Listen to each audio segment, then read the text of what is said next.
לפעמים זה קורה תוך 7 שניות. התראה על טיל ובום. לפעמים זה שיחת טלפון שכולם מפחדים לקבל. תאונה, הבחנה, צו 8. לא מדובר כאן על דרמה טלוויזיונית. זה החיים שלנו, כאן, בישראל. ברגעים האלו כשאתם לא שם לקבל החלטה, או לא כשירים לקבל אותה, מי מחליט במקומכם? מה לעשות עם הילדים, עם הבית, עם החסכונות? מי ידאג לבן או בת הזוג, או לכם ברגעים האלה? התשובה עלולה להפתיע אתכם. המדינה.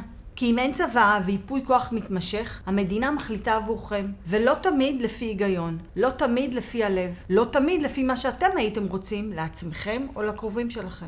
אני גנית, עורכת דין לצוואות וייפוי כוח מתמשך, ואני יכולה להבטיח דבר אחד: צוואה וייפוי כוח מתמשך יבטיחו את רצונכם ורצון הקרובים שלכם, כאשר הצורך והרצון ברורים, יש לכם הגנה מלאה. בלי הפתעות, בלי מריבות, בלי חוקים שאתם לא כתבתם. זו לא החלטה של פחד, זו החלטה של אחריות. אחריות על החיים שלכם ועל אלו שאתם אוהבים, גם אם מחר יקרה הבלתי צפוי. שילחו לי הודעה או השאירו פרטים, ואני אדאג שהרצון שלכם יהיה כתוב, ברור ומוגן כמו שצריך.